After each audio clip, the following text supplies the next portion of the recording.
About jobs, it was about helping his wealthy friends, about shutting down the Justice Committee, and that he has tried to cover up his interference in an independent public prosecution. He has broken faith with the Canadian people.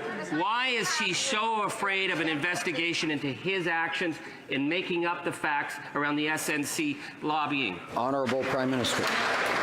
Les Canadiens s'attendent, Monsieur le Président, c'est qu'on travaille pour protéger les emplois, pour appuyer les travailleurs et qu'on fasse ça de façon à respecter nos institutions. C'est exactement ce qu'on est en train de faire. Et on va continuer d'investir dans les travailleurs et d'aider les Canadiens, par exemple, avec les investissements qu'on est en train de faire dans la formation, Monsieur le Président. Dans le budget qu'on a présenté hier, les Canadiens vont pouvoir avoir l'accès et le temps pour passer du temps en formation, pour mieux se préparer pour les emplois de l'avenir, pour les opportunités de l'avenir. C'est ça, préparer l'avenir pour les travailleurs et pour les Canadiens. Et c'est ce qu'on fait. Député de Richmond-Arthabasca. Monsieur le Président, ce que les Canadiens veulent savoir, c'est la vérité. Pourtant, le premier ministre a refusé l'enquête publique. Il a refusé de témoigner au Comité de la justice. Il a refusé que nous entendions ses proches collaborateurs qui travaillent à son bureau. Et il refuse de lever le secret professionnel de l'ancienne procureure générale. Après avoir mis fin aux travaux du Comité de la justice, on aurait pu peut-être en savoir un peu plus. Est-ce que le premier ministre va accepter d'aller témoigner au Comité parlementaire de l'éthique? Honorable Premier ministre.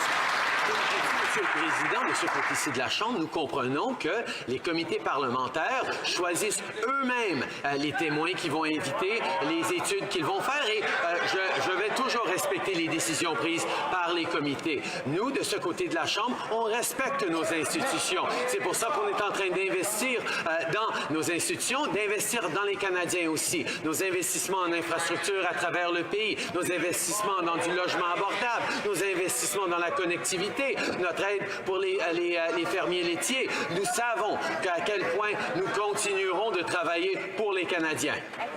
Député de Richmond-Arthabasca. Monsieur le Président, on a la démission de la ministre de la Justice, la démission de la présidente du Conseil du Trésor, la démission du greffier du Conseil privé, démission du conseiller principal du premier ministre qui est drôlement son ami et qui avait supposément rien à se reprocher. Et là, on apprend aujourd'hui qu'il y a même une autre députée libérale qui vient de quitter le bateau libéral parce qu'elle est insatisfaite du travail. On a un premier ministre en plus qui engage des avocats privés avec l'argent des Canadiens pour aller se défendre. Pourtant, il n'y a rien à se reprocher. Alors la question est simple, est-ce que le premier ministre va accepter d'aller témoigner au Comité de l'éthique?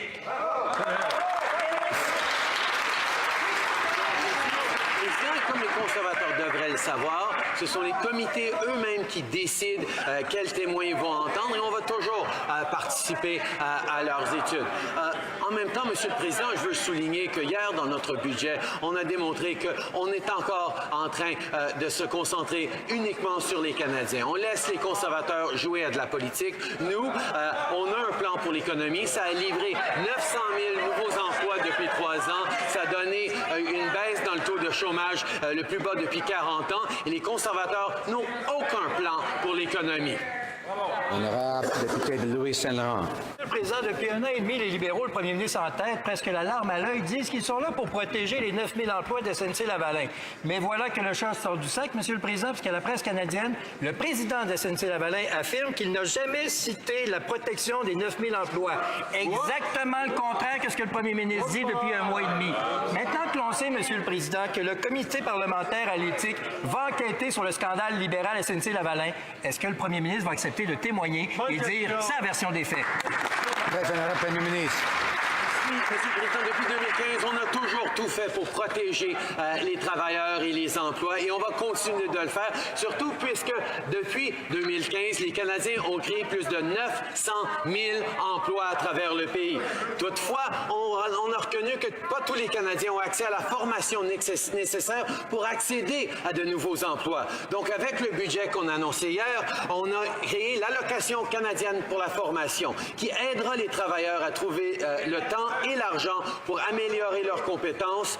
C'est une mesure qui va aider énormément aux travailleurs et aux entreprises. L'honorable député de Louis-Saint-Laurent. Monsieur le Président, quand Claude Bellemare a sorti l'histoire concernant le scandale libéral SNC-Lavalin, le premier ministre avait dit que c'est tout faux. Depuis ce temps-là, qu'est-ce qui s'est passé? L'ex-procureur général a perdu son emploi, l'ex-président du Conseil du Trésor a perdu son emploi, et voilà qu'une députée libérale quitte le caucus libéral. Une femme, 2 femmes, 3 femmes. Ça, c'est le bilan d'un premier ministre qui se dit féministe.